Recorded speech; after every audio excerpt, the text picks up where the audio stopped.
Take the next few minutes and answer the warm-up questions. You can pause the video. We're going to restart it and go over your answers.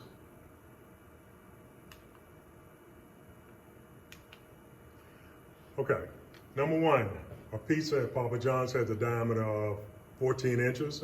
If the pizza is divided into 8 slices, what is the area of each slice? We have a circle that has a diameter of 14 inches and a radius of 7. We're going to use a formula area equals pi r squared. The radius is 7, and we're going to square that and get 7 times 7 is 49 times pi gives us 153.93 square inches. We divide that by 8 and we wind up getting approximately 19 inches per slice. In the bag there are 3 red marbles, 2 white, and 5 green. What is the probability the student will draw red, not replace it, then draw white? There are 3 red out of 10. We're going to take 1 out and not replace it, so your number goes down to 9. There are 2 whites, so we're going to multiply 3 times 2, that gives us 6. 10 times 9 gives us 90, which gives us an answer of 6/90 or 1/15. Number 3 on the blueprint, a scale uses 1.5 centimeters is equal to 4 feet. If the length on the wall of the blueprint is 7.5 centimeters, how long is the wall in feet? We got a ticket, centimeters over feet. 1.5 over 4 equals 7.5x. Cross multiply and get 1.5x is equal to 30. Divide both sides by 1.5, and we get 20 feet. Determine the area of the figure below.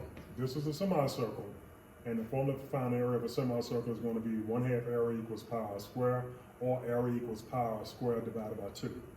The diameter is 12, the radius is 6, and if we square 6, we get 36. 36 times pi divided by 2 gives us 56.54.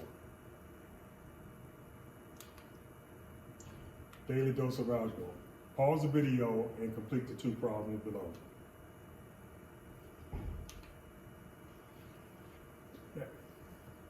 What we need to do is make sure that we're coding correctly. So all of my A's should be coded. So let me make a correction here.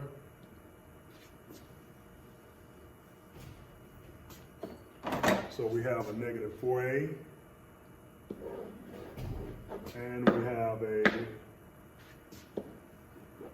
negative 5A, and we have a positive 8A.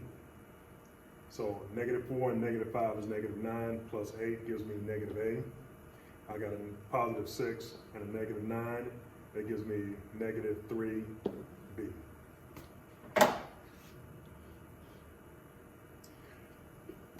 Next we have negative 3x minus 5n minus 6n minus 4n plus 2n. The negative 3x comes down. There's nothing to combine with it. And I combine all of my n's. I have a negative 5, negative 6, and a negative 4. And then when I combine them, it gives me negative 15 plus 2n gives me negative 13n. Pause the video and go to the following bit.ly and watch the virtual nerd video and take notes as needed. Also include these formulas in your notes.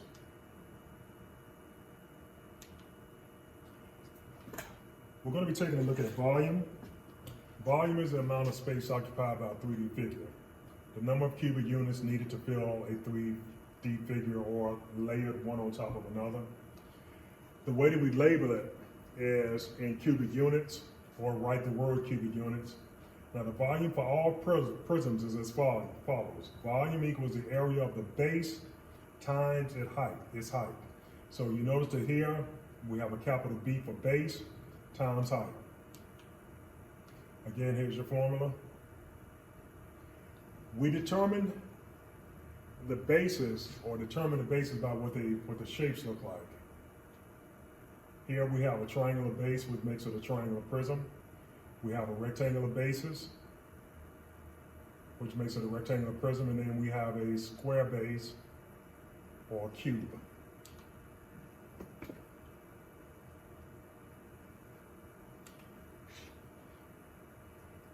Now, finding volume, you first have to determine what the base is. And here we have a prism, but you see it is a rectangular prism based on its basis. And you can see that it has length and width, which is 2 by 5. And the formula that we use to find the area of a rectangle is area equals length times width. And we have 5 times 2, so the area is 5 or 10 square meters. apply that base of 10 times its height, and it's 10 times 8 using the formula area. Volume equals the area of the base times the height. 10 times 8 gives me 80 cubic meters. If I was to fill that aquarium 75% of the way, what answer would I get? If you set your problem up this way, you should have gotten 60 cubic meters.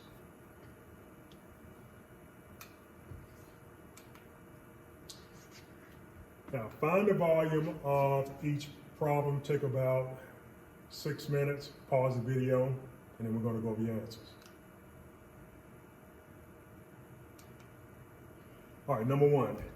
Again, I always determine my base, and it looks like we have rectangles here. I know the formula for area of a rectangle is area equals length times width, and it's giving me a length of 1 1/2 by 7 1/5. So when I multiply both of those together, it gives me 10.8 as a decimal and 10 4/5 as a fraction. So that's the area of my base. So the formula for finding the volume of the prism is volume equals the area of the base times the height. So the area of the base is 10.8 times its height, which is 4, gives me 43.2 cubic units or cubic inches. The drawing on the left represents a small ant farm. If the ant farm was filled halfway with dirt, how many cubic inches of dirt would the ant farm be? You take the area of the base times 1/2, and you should wind up with 21.6 cubic inches.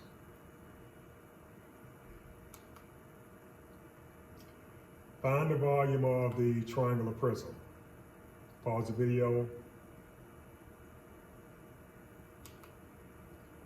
Now, again, anytime I'm finding the area or the volume of a prism, I always find the area of the base, and I do that by determining what kind of shape I have. This looks like 2 triangles, so it is a triangular prism. Here, I mark this out because this represents, no, this is correct. This is what it should be. The actual slanted side of this figure is, we don't use that because it is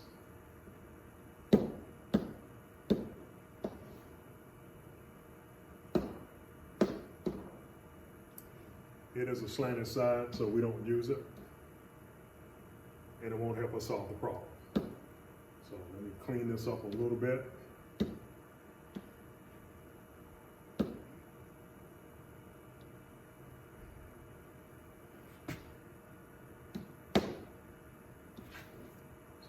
We don't use a slanted side. We can only use the base and the height.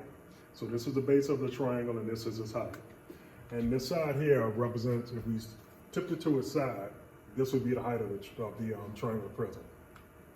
So we're using the formula area equals base times height. And since it's a triangle, we have to divide that formula in half. So it's divided in half. So it's 21 by 42 divided by 2 gives us 441 square feet. So now I have my area of my base. I'm going to multiply that times this height of 50, and it should give me 22,050 cubic feet. Now, if I was going to fill that 25% of the way or 1/4 of the way, it would be 5,512.5 cubic feet.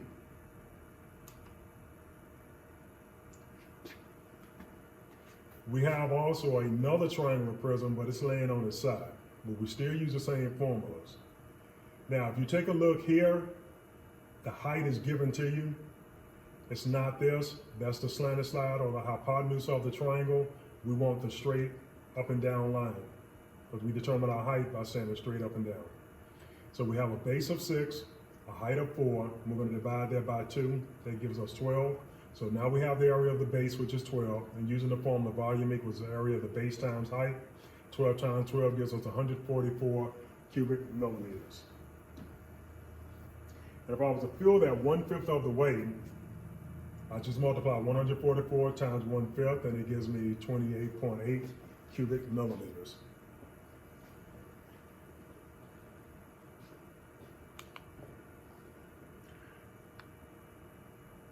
Complete the bit.ly, and please make sure that you show your work. And I want you to give the exit ticket a try as well. Identify areas that we need to pay special attention to. Identify your bases. Identify your base, your height, and your base and your height of your base to find the area, and then you have to have the height of the entire figure. The 6.5 is the side of the hypotenuse, so we don't need that. So it's only 3 numbers that we're going to be relying on.